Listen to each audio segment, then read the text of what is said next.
Welcome to Six and the Six. Tonight's wonderful guest, the one and only Courtney Yencer. Yay, Courtney. Hi. Thanks for What's, having me. yeah, what's up?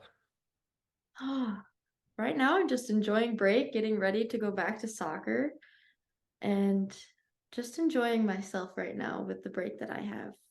Break is almost over. Almost. So in Almost. case in case anybody doesn't know, Courtney is the sophomore goalkeeper for the women's soccer team at Roberts Wesleyan, Yep. who I have the distinct honor and pleasure of working with. The honor is mine. And you know what time it is? It is 7 p.m. Central Time. Is it? Okay. Yeah, Central I don't Time. know the time zone.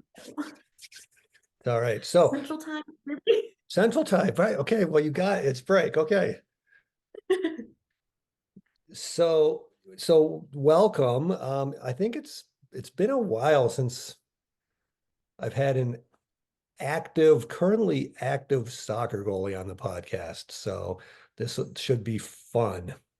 I'm excited. Um, Tell us a little bit about your path. What got you into standing in front of that huge goal? Well, when I started soccer, I was in third grade. My older sister had been doing soccer for a couple years and she had gotten really good at it. And so third grade me, no one had any positions, and our coach asked who would be willing to be the goalie. And I was the tallest one. I had the most siblings. I think that has something to do with it because you have to be a little bit crazy to stand in the goal and have balls shot at you. So I volunteered and it's been history since, honestly. That's how I got the position. Yeah. Oh, that's interesting because you had the most siblings. So It was were you attacking that more from the like you mentioned that dealing with all of those siblings made you a little um loco, let's call it. Or was it that maybe, well, there's another Yenser. If she's expendable, we've got seven more or whatever that yep, is. yep. I I don't know. I was the only one that was willing and partially capable, and I was actually excited about it because my sister was a striker, so I didn't have to compete with her. And so I just got to become good on my own, which was a really nice thing.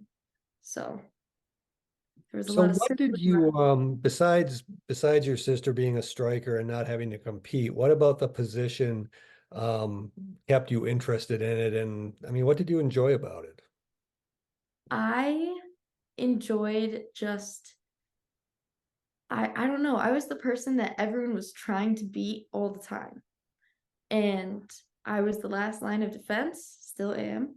And I don't know, I enjoyed it. And it also helps that I'm a little bit of a perfectionist. And when you're a goalie, you can't make a lot of mistakes because they result in goals.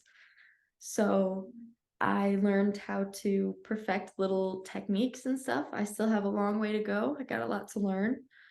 Um, but I remember when I was younger watching the World Cup, and one of the games went into PKs. I can't remember which one it was, and the goalie made a beautiful save.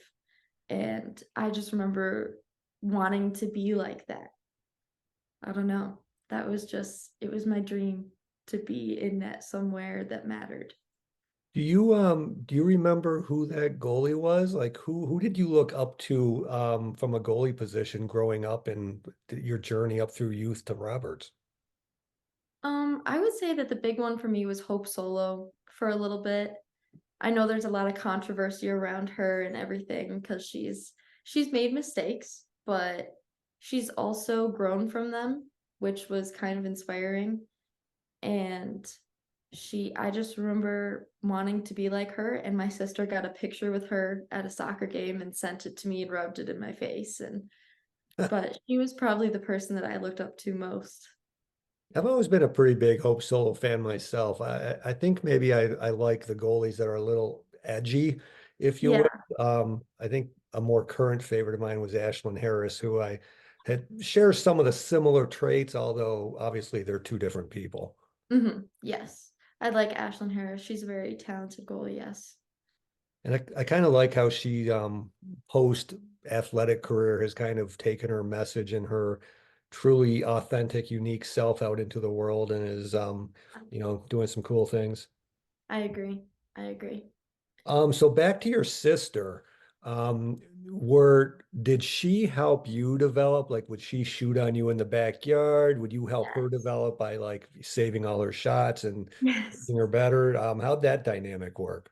Yeah. So my oldest brother bought us basically a large net that separated our front yard to the neighbors, and my sister would just shoot on me for hours, and I would do footwork in the yard.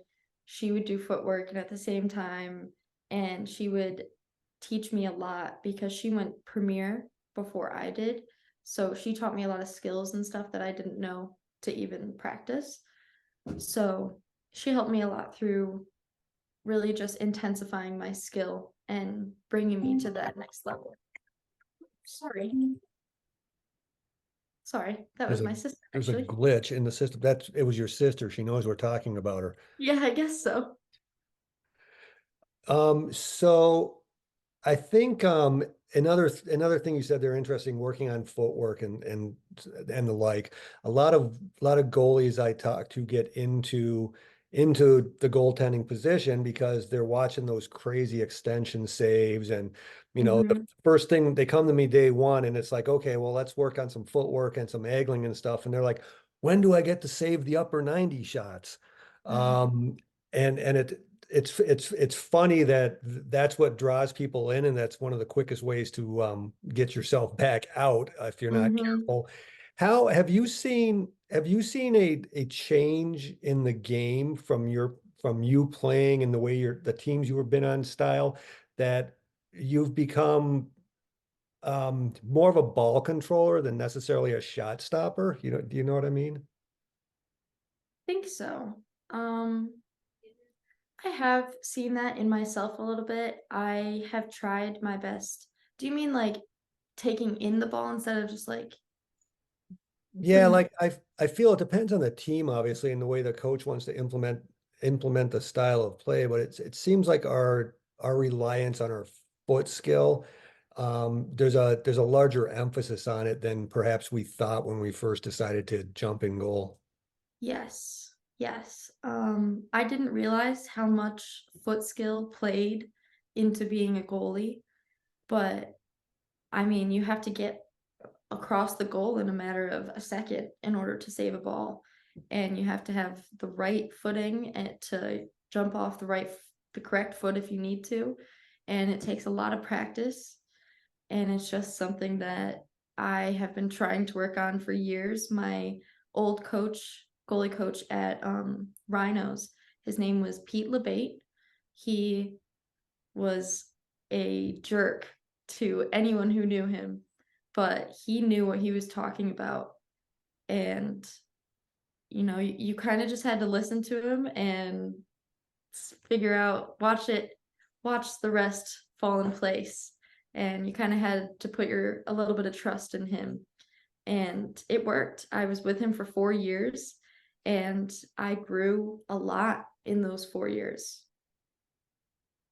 Yeah, I like to always tell people I'm working with, especially if whether they've come from somewhere else or working concurrently with somebody else or going somewhere that every environment you're in, every situation, you can get bits of information that are useful, whether it's Mhm. explained differently or, maybe someone's more technical, maybe someone's a little more just save the ball-ish kind of thing. So I think it's good to develop our own style by taking in a lot of different inputs and sources and who knows, even like watching Hope and Ashland and stuff like that and being like, wow, I wonder how they did that or why'd they do that. Yeah. Yeah, and I think that's another reason why I really enjoy the way you put together your trainings is you sometimes you find a save or something that a goalie did wrong and we work on it. And it gives a new perspective of like real situations that could happen, which is really nice. Yeah, hopefully. I went through my phase of jumping over burning hurdles and um, things like that, but I'm trying to get things more game realistic these days. It works very well. You do a very nice job. Oh, awesome. Thank you. Mhm. Let's go back to your perfectionist comment because I may or may not have noticed that about you. Um, and what I want to know is because I know you also understand that obviously perfect's not a place we can end up because nobody's perfect. You're not going to be the first perfect person. I'm not going to be the first perfect person. Right. How do you balance that tendency in you to be a perfectionist with, hey, that's good enough, or that's all as far as I'm going to get today. I have to get something right.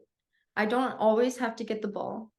It matters if I get there fast enough, if I do my footwork right, if I jump off the correct foot, if my technique is where it needs to be in order to eventually get there. But I just work on it and I try to get to a place that's a good like middle ground between perfect and not doing it well so that there's more room to improve because there's always room to improve.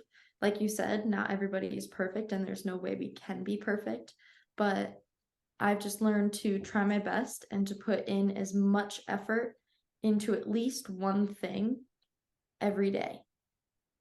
Nicolette, our other goalie, who is the 5th year. No, she's still a senior. She's still a senior. Sorry, Nicolette. Um, Like a super so senior now.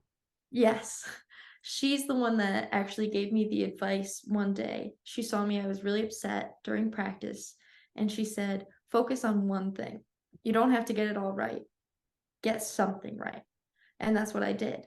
I sometimes change it between drills if we're working on a specific thing, but I try to get at least one thing right so that I have a foundation for the next thing.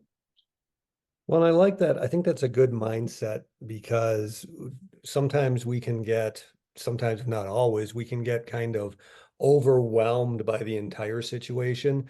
And being able to pull a piece out of that process, if you want, that developmental process, and see Mhm. that I've done this and I've done that, tomorrow I'll focus on this. And Right. hopefully by the end of the week, day 5 or day 6 or day 7, um, Mhm. maybe the whole thing is coming together. So I kind of like that approach, and I think it helps. I think it helps come game time too, because you're not so, uh, Mhm. I would rather have pieces of the puzzle instead of no puzzle at all. hmm, I'll have to remember that one. Okay, Mhm. so in terms of kind of the process and putting it together and being your best, um, how did you learn to like prepare your mindset to to work that process and to be your best? I mean, are there certain things you do to get yourself pumped up for doing that? Or are there certain reflective things you do to kind of keep yourself on track? Yeah.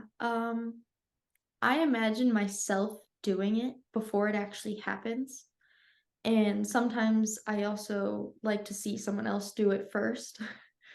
Um, but getting into the mindset of adding another piece can be very difficult if you try to do it on the wrong day. So, because good days and bad days. But I kind of I'll listen to a song before practice, a song that lifts me up, gets me going, and I try to just I don't know. It's hard to explain. I try to do it not only for myself, but for the betterment of my teammates, if that makes sense. Because I see all of my teammates working really hard and I don't want to let any of them down when it comes time. So I kind of just try to push myself that extra mile and even if I've had a hard day or something, I try to focus on one thing at a time and one topic at a time. So I do soccer at one point in the day and school at another point in the day. And during soccer, I focus on soccer and I just try to improve the most that I can, no matter what, because at the end of the day, we're always fighting for a spot and I would love to play one day and be the starting goalie, but I have to work for it and I have to want it. So I just try to remind myself every day of what my end goal is and try to accomplish it a little bit more every day. Yeah, and I think I love a couple of things you said in there. I think one that's a great attitude in terms of the desire and the working for it. And goalie world's tough because only one of us can be out there at any given time. I really loved what you said though about um, kind of if I'm not totally there, at least I can pour myself into my teammate and uplift them. I think that's a trait, characteristic that more people could do, and um, maybe be less envious of somebody who, maybe they have to start over you or something. But the I think it was a swimmer. I think it was a swimmer on the U.S. Olympic swimming team. I think. Um, he had been out of the game, got back into it, and he got cut a couple times trying to come back, and he came to the realization that, if it wasn't for me pushing myself trying to get back in it, the ones who made it wouldn't have been as good as they were. So I think that attitude in goalie world where we're all collectively Yeah. pushing ourselves upward I love that. Yep. You're wise beyond your sophomore year. I've learned a lot from you. Oh boy, hopefully good stuff. Um, So you listen some uplifting music to help you. What's like your current jam? What's your genre of choice? Um, it changes all the time. Sometimes I'll do a good jazz song with a good trumpet, always. Um, a good Disney song Oh, always okay. works. Panic at the Disco works pretty All great. right. They have a good beat. I've been listening to their songs for a couple years. They I work. hope your Disney song isn't Let It Go. No, it's not. Okay, just that may not be uplifting. Um, so in terms of confidence, and I know this can be a tough topic when there's, again, there's three of you last year vying for a spot. Mhm. And how, in terms of your confidence, how did you keep your confidence at a level to keep you competing?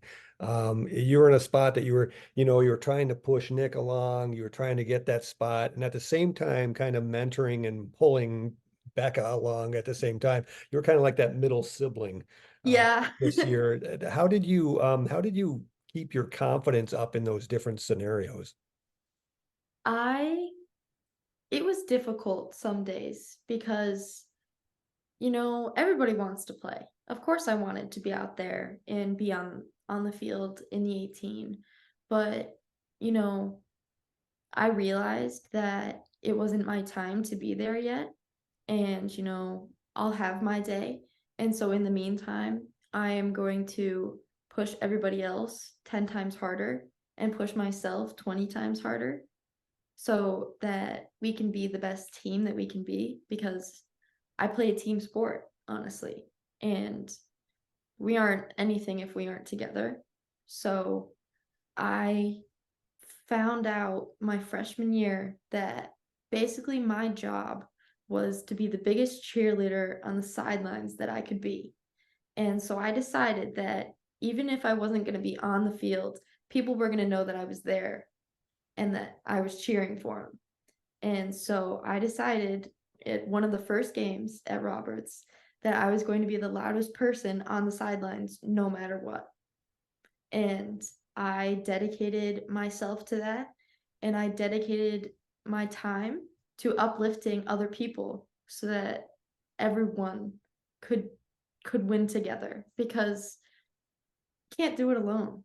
And I know that other people struggle with their confidence, and honestly, uplifting other people gives me more confidence, honestly. It's kind of it's a part of who I am. I like being like, "Ella, great job," "Nick, great save. Beautiful save. Back up. Gorgeous." I do that all the time. And it's just part of my personality, and I try to let it flow through me into others, and to just do as much as I can, even though I'm not out there. Oh, you're out there just on the Yeah. just on the sideline, and I can vouch for the fact that you were loud. Um, Yeah. Worst spot on the sideline was between you and Stevie. Yeah. Yep. Um, and the thing is, I love it again, back to the, kind of supporting, encouraging, pouring into your teammates. And the universe gives back as you give into it. So I know the times that you got on the field that reciprocated and people were like, you made a heck of a save in one of those games and the bench was going crazy for you. So Yeah. it all comes back full circle at some point, right? Yep, and it gives me confidence. It lifts me up when I heard all of that. When I heard that commotion after I made that save, I felt like I was on cloud nine. There was no better feeling. It was awesome.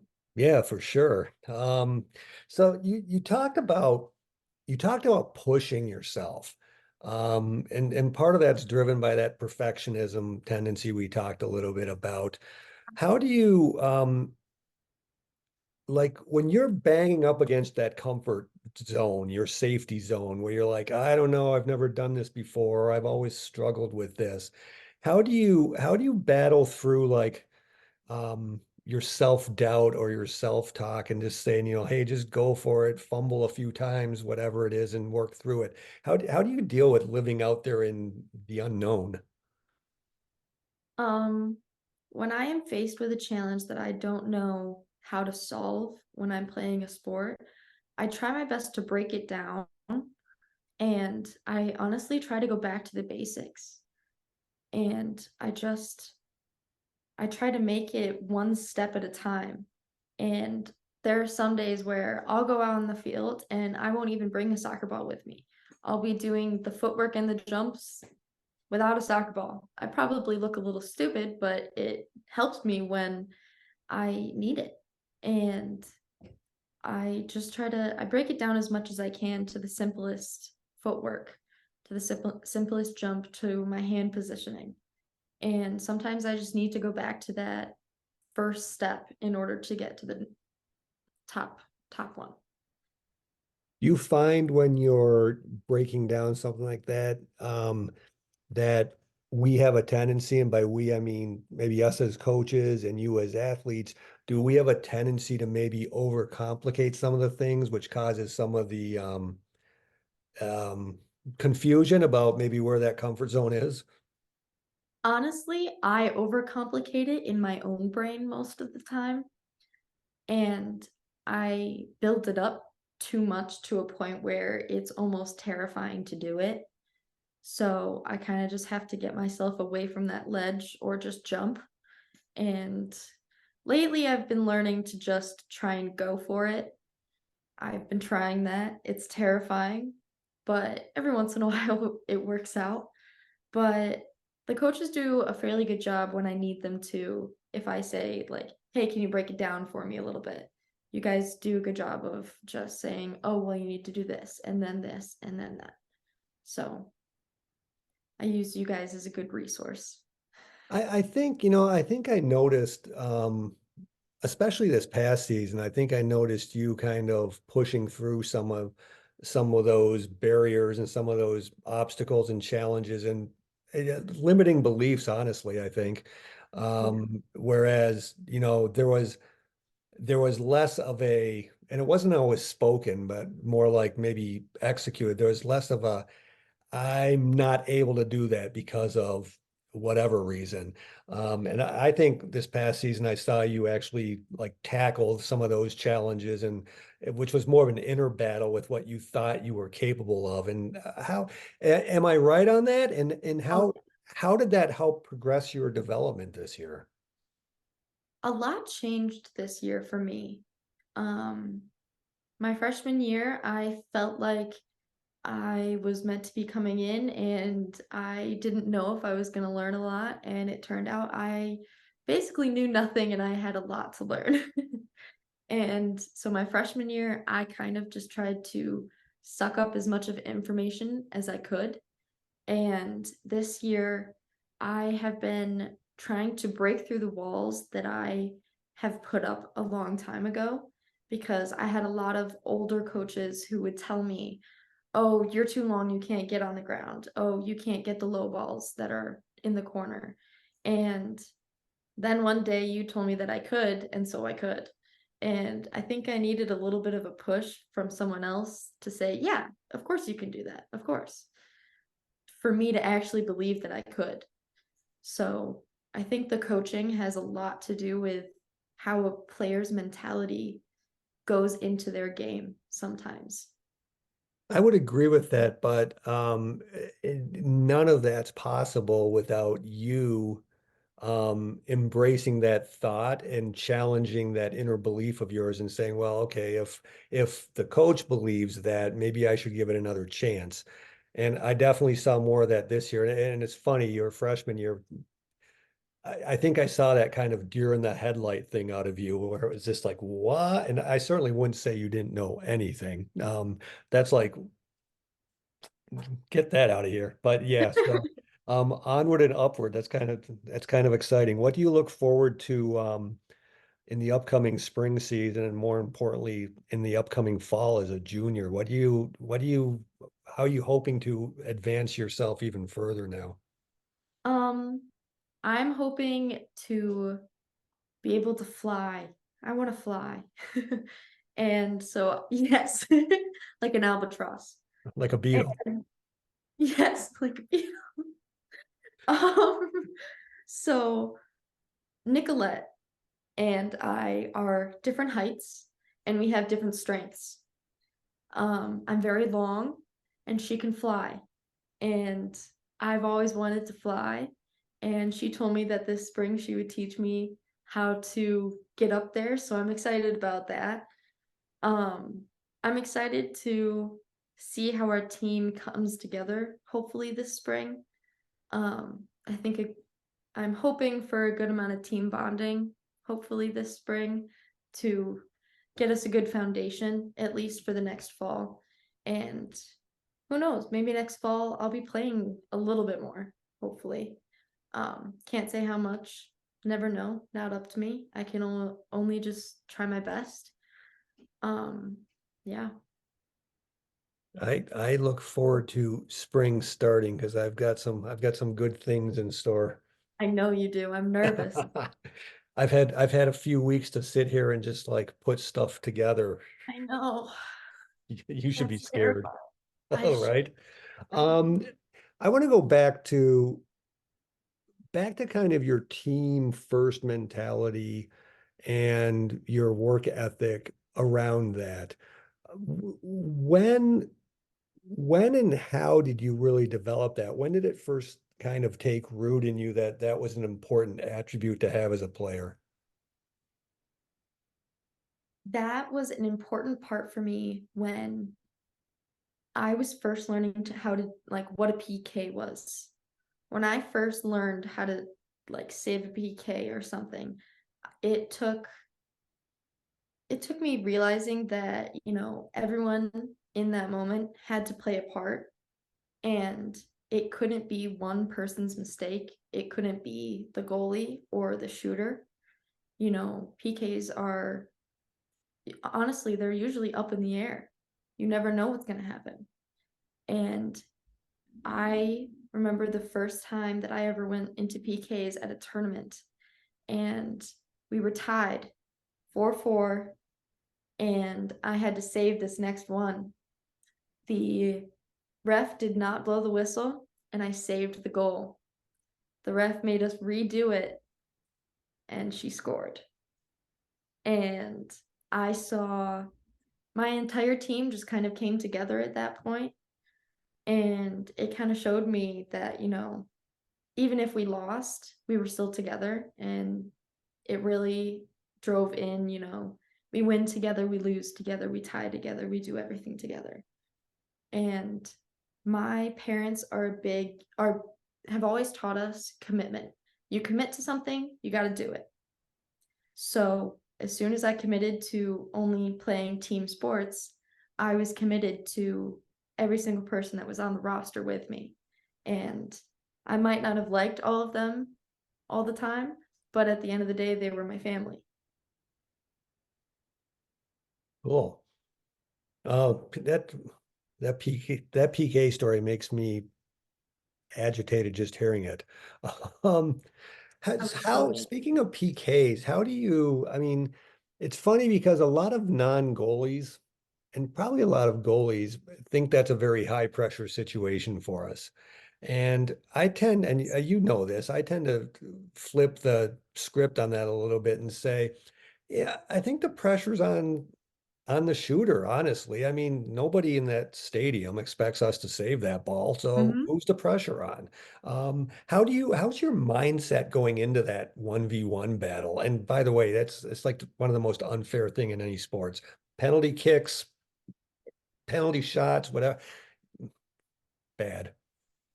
They're just, yeah, they're rough. Um, my mentality usually going into a PK shootout is, oh crap. Um, I'm usually very nervous, but I have to decide between fear or confidence. And I usually just say to myself, nervous is good, it means you care. It means you care about what you're doing. So I would always say, I'm nervous, excited. I'm totally excited. And I would just get on the line and I would do the best that I could. And I would try to always remember that, my team would be right behind me. Same thing with team mentality. That's why I've always played a team sport. Yeah, stand there and shout, bring it on. Let's go. I'm feeling those nerves. Yeah. And it's interesting you said the fear and confidence thing because I've always been a believer that, when we're not as confident as maybe we'd like to be and in the face of some kind of fear, that's when we really need to rely on some courageousness as well and kind of embrace those, I'm really nervous and just kind of again, yeah, shout it down. Yeah, let's go. Yep. I usually just try to remember, okay, you've been preparing for this for years. You got this. Yeah, years for this one shot. Yes. Just hold it. What's that, an Eminem song? One opportunity. Don't blow Yeah. it. Nah, that might put too much pressure on. Yeah. Pressure's a little good sometimes. What do they say? Without pressure, there's no diamonds. So That's that's right. There you go. there you go. Otherwise, you just get a old piece of rock, I guess. Um, so talk about learning. Like, God, it could be a huge topic, but I'm thinking like the always learning continual, maybe to the little process pieces you talked about earlier, right? And we talk about purposeful practice and kind of we know what's going on in the session that day. And how do you approach those sessions when you know what's going on kind of purposely? Like, I'm going to work on this today, and then how do you reflect on your how you did and kind of keep that going? Um, I try my best to just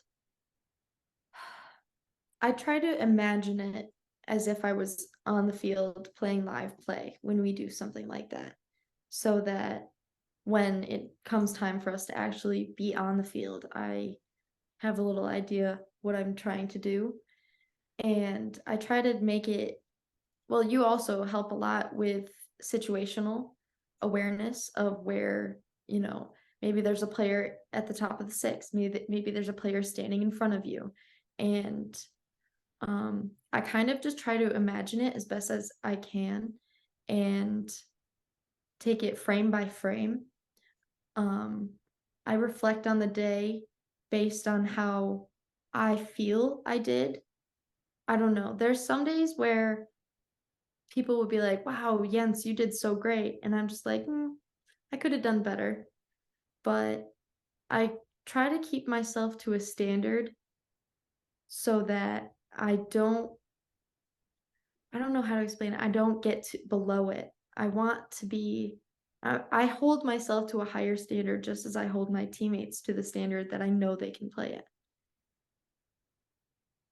You just gave the And perfect example of you being a perfectionist, and you probably didn't even know it because you are one. But can't take the compliment. You've got to come up with I could have been better. Jens, awesome job today. Yeah, but did you see that one? That's sure yes, sign of a perfectionist. yes. I try to make my mistakes and turn them into lessons for next time. You must embrace your compliments and bring them in tightly. I'm working on it. I'm getting I'm there. working on. I mean, that's the other thing you said that kind of I found really interesting because I talk about it not so much in the soccer context, but in some of the other goalies I work with, you frame by frame. Yeah. And I think we can learn so much in again back to what I said before, not getting caught up in like the totality of things, but like every time that ball moves, every time that pitcher changes in front of us, it's like a snapshot. And Mhm. like if we can do that frame by frame mentality, if everything was stationary right now, where would I be? If everything was Right. stationary right now, where would I be? And likewise, I think it can help keep us grounded, Mhm. and not get too over anxious again. So Mm. I found that I really like that kind of frame by frame thing because I for the lacrosse goalies I work with in particular, I'm like, what would you do if I was just warming you up from that spot? Yep. Right? You wouldn't be over there. You wouldn't be turned that way. You wouldn't be so. But sometimes our brains don't quite work as fast as our bodies in that scenario. True. Very true. It's all good. That's why not everyone can do this position. Yes. All right. So last one. I want to respect your time.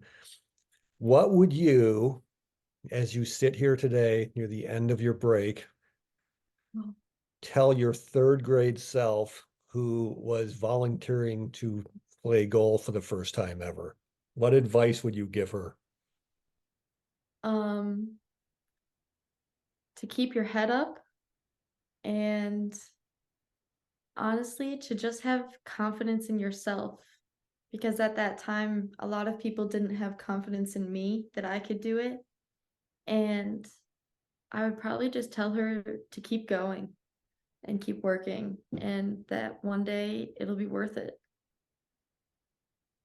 I like it. And just that keep going. One of your Disney songs is from Finding Nemo because that sounds like Dory. Just keep swimming. Yeah. Nice. Courtney, thank you for jumping on tonight. Thank you for having I spend a lot of time with you, but you me. learned a lot. Yeah. Yep. And I will see you when next week, starting soon. Start soon. Well, I will see you soon then. I will see you soon. See you later. See you later.